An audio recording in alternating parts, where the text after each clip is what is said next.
applaud the mayor's bold, multi-pronged approach to keep our economy, infrastructure, and our families safe in the event of an earthquake.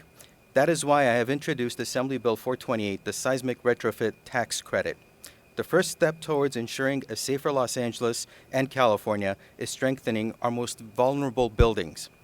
A 5-year, 30% tax credit for safety upgrades to earthquake-vulnerable buildings is a proactive and fiscally smart approach to protecting our homes and saving lives. We know that there are over 1,500 concrete vulnerable buildings in just Los Angeles alone. Just one of these buildings collapsing in an earthquake puts one too many lives at risk. A tax credit will allow property owners to afford to make these vital safety upgrades to their property. The benefits to this tax credit are enormous. On average, $1 spent to reduce disaster losses provides the nation about $4 in future benefits. We need to act decisively to protect our state from senseless and preventable loss of life and property.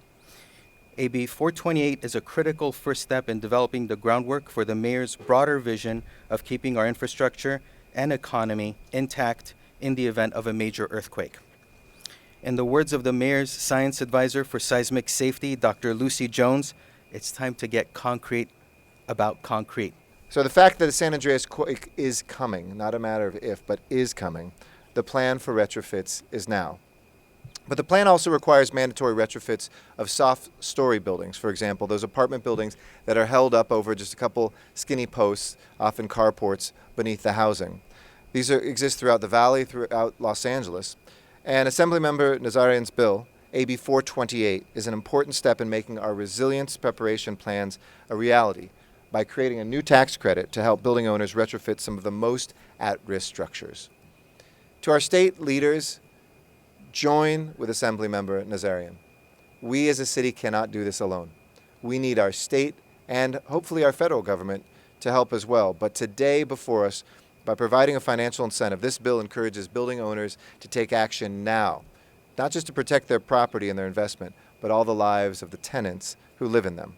We have got to prepare ourselves, not just as a city, but we need to work with government across the board. And that's one of the things I love about this measure that Mr. Nazarian is putting forward. It provides a tax credit, and a really important tax credit for moving us forward. So it fits in hand in glove with the different initiatives that we have. In fact, it could really be the anchor to move us forward. So I'm so pleased for the foresight and vision that Assemblyman Nazarian has had in putting this bill forward, and I know that I and the city are going to get behind it and work to help make it law, because it is critical for us here in Los Angeles, but it's also critical for the entire state. The soft story challenge that we have here in the San Fernando Valley is especially pronounced. If you drive anywhere in the valley, you'll see it. We've seen it, as the mayor mentioned, we've seen the ramifications of this in the Northridge quake and in the Sylmar quake. We all recognize the problem. But here's the challenge. These are the very same buildings that provide us with so much of our affordable housing in the San Fernando Valley, much of it rent controlled. At the same time, many of these buildings are owned by mom and pop apartment building owners who don't necessarily have the resources to do the upgrades that they know are necessary. So what are we supposed to do? Thankfully, we have a great assembly member, my assembly member, Adrian Nazarian, who comes to the rescue with a solution. It's a very smart bill. There will be nominal cost to the state.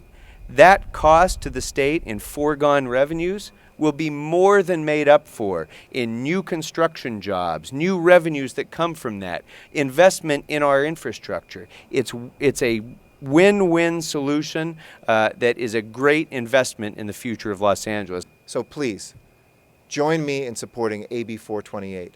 Let us support our assembly member, make sure that the state plays its role. And as I said when we released our report, earthquakes don't end where the city of Los Angeles boundaries do. For other cities in the region, for other counties, and throughout California, this is a common sense bill that will set forward a pathway to help building owners, to help landlords and tenants alike create a safer and a greater Golden State.